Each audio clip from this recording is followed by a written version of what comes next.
Já dando continuidade àquele assunto preocupante, sim, que falamos no início do jornal de hoje, que é a interrupção nos testes da vacina de Oxford, né, por conta daquele problema que ocorreu com um cidadão lá em Londres, que acabou tendo constatado uma inflamação na medula espinhal, e isso pode ter algumas consequências neurológicas. Então, Oxford resolveu interromper os testes até que se analise melhor o que de fato aconteceu, para comprovar se isso foi por conta da vacina ou não, e se foi por conta da vacina, o que é que pegou, qual foi o problema. E para esclarecermos melhor esse assunto e entendermos melhor, é claro, nós acionamos um especialista, o Dr. Evaldo Stanislau de Araújo, ele que é infectologista do Hospital das Clínicas, da USP, e diretor da Sociedade Paulista de Infectologia também. Doutor, muito boa tarde ao senhor, viu? Obrigado por nos atender aqui no Bora Brasil, na Rádio Bandeirantes. E já começo perguntando ao senhor, o quão preocupante é isso, né? Porque nós sabemos que há milhares de pessoas sendo testadas no mundo inteiro, o que representa um caso suspeito nesse universo todo. Bem-vindo, doutor. Boa tarde. Obrigado, Joel. Boa tarde a você, a Bruna, a todos os ouvintes. Veja, é preocupante porque é um evento adverso grave, um evento adverso que precisa ser melhor compreendido e que poderá trazer algumas sequelas a longo prazo. Mas, por outro lado, é tranquilizador porque mostra que é um processo de desenvolvimento que está sendo feito de maneira rigorosa. E qual é o objetivo da fase 3 e da fase 4 de um estudo?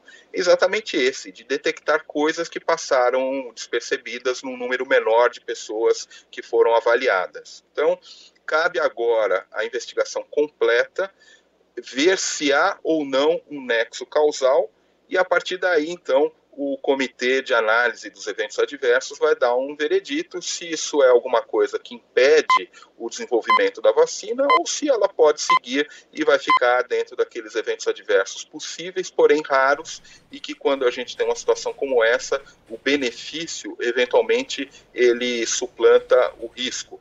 Mas é um sinal amarelo que se acendeu e eu fico preocupado de um lado porque se acende um sinal amarelo e feliz de outro porque demonstra o grande rigor que não só esse, mas como todos os protocolos de desenvolvimento estão sendo feitos. Sei. Ô, doutor, nós sabemos que o princípio da vacina é você injetar, inocular no paciente ou na pessoa o vírus enfraquecido ou inativado, ou seja, sem a condição de nos infectar, mas ao mesmo tempo despertar uma reação do nosso organismo. Esse problema que foi apresentado por esse paciente, uma inflamação na medula, ele pode ter sido provocado talvez por um outro vírus? O paciente ter se infectado por uma outra doença durante os testes agora e ter sofrido essa consequência?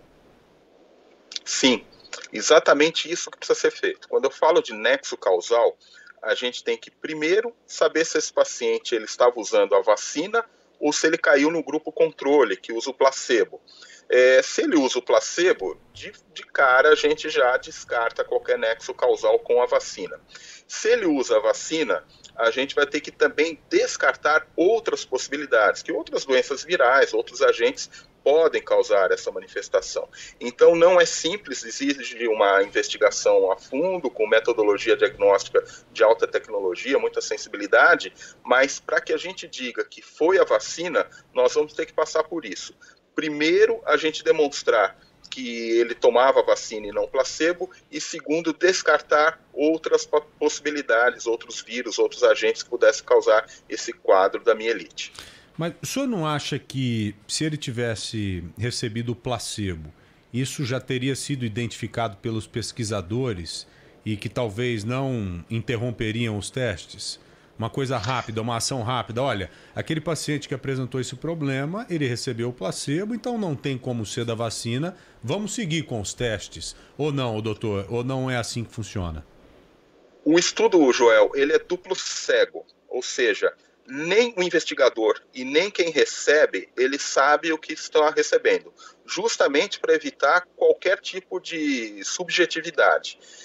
Quem sabe a chave disso é um grupo externo, um comitê externo, que monitora não só o estudo, quanto a segurança. Certamente, este grupo vai abrir esse caso para saber se foi vacina ou placebo, se é que já não o fez, porque a sua pergunta ela embute isso, quer dizer, tanto barulho, se fosse placebo já não teria parado, já não teria retornado, mas na verdade eu prefiro olhar que eles estão sendo cautelosos e rigorosos como devem ser. Então a primeira coisa a ser feita, esse comitê externo que tem a chave, sabe quem tomou vacina e quem tomou placebo, identificar isso e depois seguir a avaliação.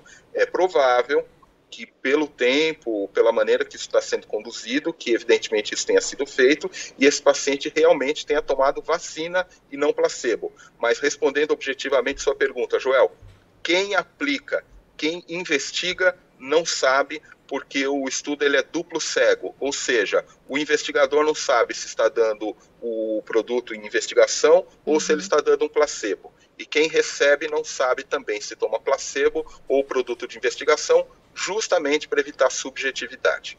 Doutor, tem uma pergunta, um tanto quanto leiga, imagino que seja também de algumas outras pessoas, digamos que seja confirmado, depois era de fato a vacina e teve alguma relação. O que aconteceria? Qual que é a consequência? Porque ainda assim, a gente fala em uma pessoa com efeito colateral, não estou menosprezando o efeito, mas é um contra 17.999 sem nenhum efeito. Isso entraria como uma reação muito perigosa ou é suficiente para barrar e não tem como essa vacina ser tomada, ainda que seja uma única pessoa?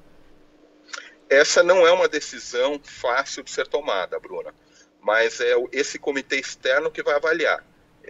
Eu reputo que, a se confirmar que tenha sido mesmo uma mielite transversa, esse é um efeito colateral grave.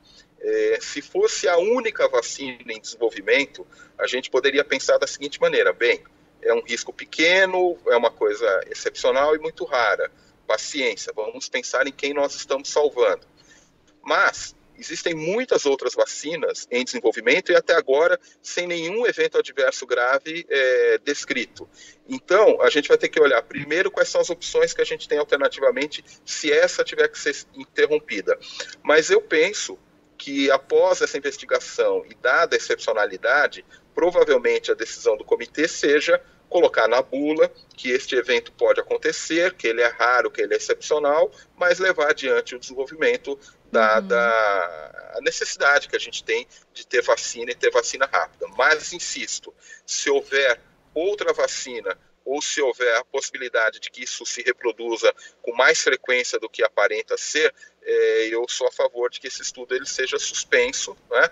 E eu penso que um comitê com esse tipo de responsabilidade tomará uma decisão semelhante.